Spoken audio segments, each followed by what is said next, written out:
আজকে আমি তোমাদের একটা সত্য ঘটনা, একটা রিয়েল স্টোরির পরিপ্রেক্ষিতে অবলম্বনে বলতে পারো, তোমাদেরকে কিছু কথা বলতে চাই। আমি কিছুদিন আগে, এক সপ্তাহ হবে, তার কম বেশি হবে, যাই হোক, র্যান্ডামলি ফোন ঘাঁটতে ঘাঁটতে আমার ফোনের স্ক্রিনে একটা ভিডিও এলো। এর আগে কোনো দিন দেখেছি বলে মনে পড়ে না আমার। যাই হোক, তো টাইটেলটা দেখে কি মনে হলো, দেখবো না করেও দেখলাম। তো ভিডিওটা দেখার পর অনেকটাই মোটামুটি যতটা বড় হয় 15-20 মিনিট এরকম টাইপের ভিডিওটা। লাস্টে গিয়ে যা জানলাম সেটা নয় পরে বলছি, আগে বলি কিছুটা তোমাদের বলি, পুরোটা একদম ডিটেলসে অতটা বলছি না, যতটা আমি ভিডিওর মাধ্যমে জেনেছি, যতটুকুনি বোঝা যায় ততটুকুনি বলছি। সেটা হচ্ছে নাহলে অনেক বড় হয়ে যাবে, কথাগুলো অনেক বেশি হয়ে যাবে, আমার ভিডিওটা লং হয়ে যাবে। যাই হোক, তো সেটা হচ্ছে একটা ছেলে, তার একটা বড়লোক বন্ধু আছে, স্কুলে পড়তো, কত হবে 20-22-18 এরকম টাইপের বয়সের মধ্যে হবে। আমার এক্স্যাক্টলি মনে নেই, চ্যানেলটার নামও মনে নেই, এক্স্যাক্টলি ছেলেটার বয়স বলেছিল কি না, কত বলেছিল সেটাও আমার মনে নেই। মূল যে কারণ আমার সেটাই মাথার মধ্যে রয়েছে। যাই হোক, তো সেটা হচ্ছে তো ছেলেটা প্রথম থেকেই আর কি, যখন থেকে সে বুঝতে শিখেছে আর কি, ভালোভাবে আর কি, তখন থেকেই তার চরিত্রটা ঠিকঠাক না, তার একদম কোয়ালিটি ফিচার্স তার মধ্যে একদমই কিছু ভালো নেই। যাই হোক, সে স্কুলের টিচারকেও পর্যন্ত ছাড়ে না। স্কুল বলো, কলেজ বলো, যত দূর অবধি সে পড়াশোনা করেছে, সে টিচারদের, মেয়ে টিচারদের, লেডি টিচারদের কমেন্ট করতো, করতো আজে বাজে। তো সেই কারণে টিচার শাস্তি দিয়েছে এবং তাকে স্কুল থেকে বিতাড়িত করা হয়েছে। তো তার মাকে যখন জানানো হয়, সে অনেক কষ্ট করে স্কুলে পড়াশোনা করাতো তাকে, যাতে জীবনে সে কিছু করতে পারে।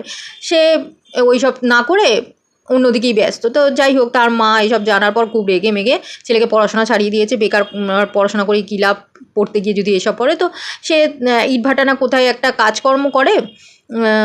তার বাবা নেই, যতদূর বাবার সম্পর্কতে কিছু শুনলাম না, যতদূর বাবা হয়তো নেই, মৃত, যাই হোক একটা হবে। তো যাই হোক, তো ছেলেটা মায়ের সঙ্গে ওখানেই কাজকর্ম করতে লাগে, কিংবা মা হয়তো দেখে শুনে ওখানে নিজেদের বাড়ির ওখানে গিয়ে কাজকর্মে লাগিয়েছে, যাই হোক একটা হবে।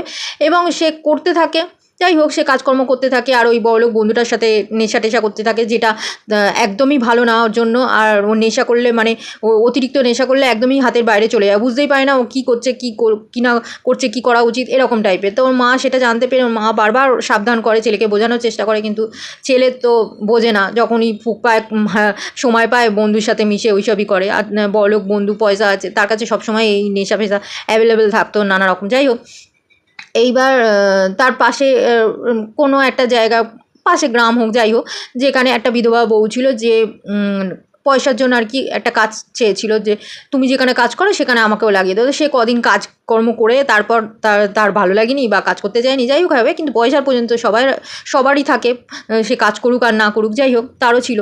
তো সে এখন ছেলেটাকে টাকা চায় এবং ছেলেটাকে কোনোভাবে বোঝায় যে সে টাকার জন্য সব কিছু করতে পারে। তো যাই হোক, তো ছেলেটাও সেই সুযোগটা ছাড়ে না, বুঝতেই পারছো যে একটা মানুষ কি করতে পারে, টাকা, একটা ছেলে মেয়ে। যাই হোক, তো তার বন্ধুও সেটা জানার পর, সে বন্ধুও সেই ফায়দাটা ওঠায়, দুজনে মিলে, দু বন্ধু মিলে তখন একই জিনিস, একই রকম কাজ করতে থাকে।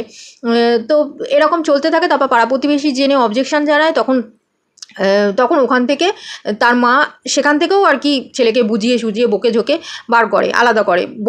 ওই বিধবা বউটাকেও করা হয়, ভয় দেখানো হয়। তখন সে আর তাকে পাত্তা দেয় না, আলাদা, নিজে থেকেই আলাদা রাখার চেষ্টা করে। এইভাবে দিন কদিন চলতে থাকে। তারপর একদিনকে তার মাস্তুতো বোন আসে তার বাড়িতে, বড় সড়ই, হয়তো পড়াশোনা করে, কাজকর্ম করে, এরকম ইয়ং মাস্তুতো বোন। যাই হোক, সে ছুটিতে, কোনো রকম ছুটিতে এখানে ঘুরতে আসে। তার বাবা মা কেউ আসে না, কেউই তার সাথে আসে না, সে একাই আসে। এবং দেখে সে প্রথমে, ছেলেটাও খুব খুশি হয়, বোনের সাথে খুব ভালো ব্যবহার করে, কতদিন থাকে, বেশ কয়েকদিন কেটে যায় এইভাবে ভালোভাবেই।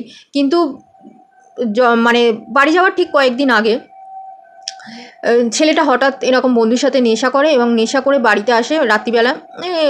রাত্রিবেলা বলতে ওই সন্ধেবেলা হবে, হয়তো 8টা-9টা এরকম টাইপে, যাই হোক একটা সময়। তো সেই সময় ওর মা ঘরে থাকে না, পাড়ায় কোথাও হয়তো যায় কোনো জায়গায়। সেখানে ঘরে এসে ঘর একা ফাঁকা পেয়ে আর নেশার ঘোরে মানে সে ঠিক ভুল সেটা যাচাই না করতে পেরে সে তার ওই মাস্তুতো বোনের সাথে মানে বাজে কাজ করে। কি বলবো, যেটা আজকাল পৃথিবীতে মানে মেয়েদের সাথে খুবই বাজেভাবে ঘটছে, যেটা বলতে আমার উচ্চারণ করতে দ্বিধাবোধ হয়। যাই হোক, কিন্তু মেয়েটা অনেকভাবে বোঝানোর চেষ্টা করে, কিন্তু সে আর কি বুঝবে, তাকে উল্টে ভয় দেখানো হয়, গলায় কাস্তে কোদাল রেখে যে তাকে মেরে ফেলবে সে যদি চেঁচামেচি করে বা কাউকে কিছু বলার চেষ্টা করে। যাই হোক, তো যথারীতি ভয়ে সে তার তো আর কিছু করার নেই। তো যাই হোক, এবার যতক্ষণে তার মা আসে ততক্ষণে এ সমস্ত কিছু হয়ে যায় এবং ছেলেটা নেশার করে ঘুমিয়েও পড়ে। তখন মেয়েটা বসে বসে কাঁদে এবং যথারীতি তার মাসি যখন আসে জিজ্ঞেস করে, দেখে যে কাঁদিস কেন, তখন সে সব মাসিকে খুলে বলে এবং মাসি সেসব শুনে বীভৎস রেগে যায়।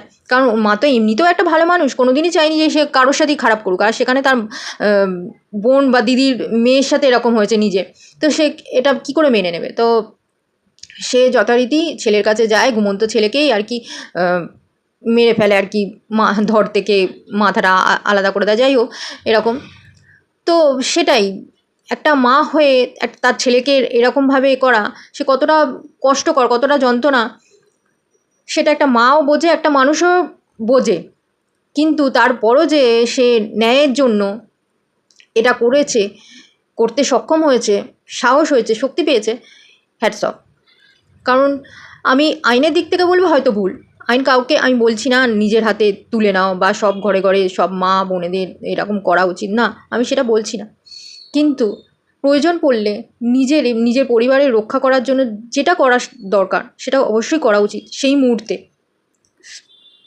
নাহলে একটা মানুষের জীবন আর সম্মানের থেকে আর কি দাম হতে পারে, সেটা চলে গেলে সেটা আর ফিরে আসে না।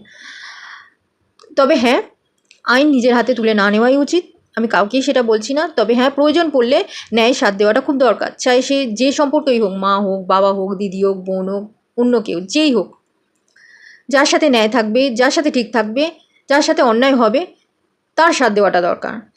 আর যে অন্যায় করবে সে যত কাছেরই আপনজন মানুষ হোক না কেন, তার খিলাফ যাওয়াটা দরকার।